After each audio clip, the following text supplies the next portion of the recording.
Election కదా ఈసారి ఎవరు వస్తే బాగుండిద్ది అంటారు? మాకా మీకు మీ అభిప్రాయం? జగన్ వస్తేనే బాగా. ఎందుకని? అందరూ తెలుగుదేశం వాళ్ళు ప్రమాణాలు చేస్తే డబ్బులు ఇస్తారు, వీళ్ళు అది కాదుగా. అందరికి ఇస్తుండ్రు స్థలాలు, ఇల్లులు, వాకిళ్ళు మొత్తానికి సారా సౌట్ని ఇస్తుండ్రు. వాళ్ళు గీత గీస్తారు. ఇప్పుడు ఆయన ఇస్తానంటున్నాడు కదా బాబు గారు, ఏంది ఇచ్చే దొంగ మాటలు అవన్నీ. ఒక ఛాన్స్ ఇవ్వండి, పేదవాళ్ళని ధనికులను చేస్తాను. ఏమి లేదు అవన్నిటి మాటలు. డాక్రా రద్దు చేస్తానని చేసిండా, అవన్నిటి మాటలు పైన ముసుగు కప్పుతుడు అయిపోయింది. ఇప్పుడు జగన్ గారు ఒక్కరికే ఇస్తున్నారు కదా అమ్మఒడి, ఆయన ముగ్గురికి ఇస్తానంటున్నాడు. ముగ్గురుగా అవన్నిటి మాటలు, ఉట్టి మాటలు అవన్నీ నమ్మి ఓటేసే పరిస్థితి లేదు. ఈదుకోవాలిగా, ముందు దూరాలుగా, అందుకని అట్ట చేస్తాను అంతే. మరి ఉద్యోగాలు లేవు అది ఇది అని చెప్పి అంటున్నారు. ఎందుకు ఇచ్చిండుగా అప్పుడు? అసలు నేను ఉద్యోగాలే నేను ఈయన అన్నాడు అప్పుడు. ఆయన గెలిచి ఉన్నప్పుడు ఉద్యోగాలే నేను ఈయన అన్నాడు. ఏదో ఒకరికి కాదు ఒకరికని ఎత్తుండగా. గవర్నమెంట్ బానే ఉందమ్మా?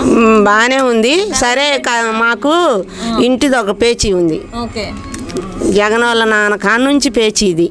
తెలుగుదేశం వాళ్ళు ఆక్రమించారు. నా కూతురు ఎదవరాలు, భర్త చనిపోయిండు, ఆ ఇంట్లో ఉండారు. వాళ్ళు వెళ్ళిపోట్ల పన్నులు అవి పుట్టించుకున్నారు. కోర్టుకు తిరుగుతూనే ఉన్నారు, పుట్టించుకున్నారు. మరి మా పరిస్థితి ఏది? నా భర్త లేడు, నా కూతురుకు భర్త లేదు, నాకు ముగ్గురు ఆడపిల్లలు.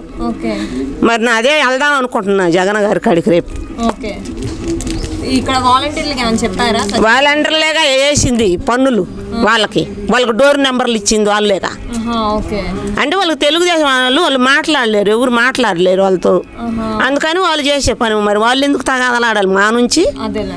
అందుకని జగన్ గారి కాడికే మంగళవారం సోమవారం వెళ్దాం అనుకుంటున్నా. అన్ని తీసుకొని బీపారం పట్టా మొత్తం తీసుకొని వెళ్ళి.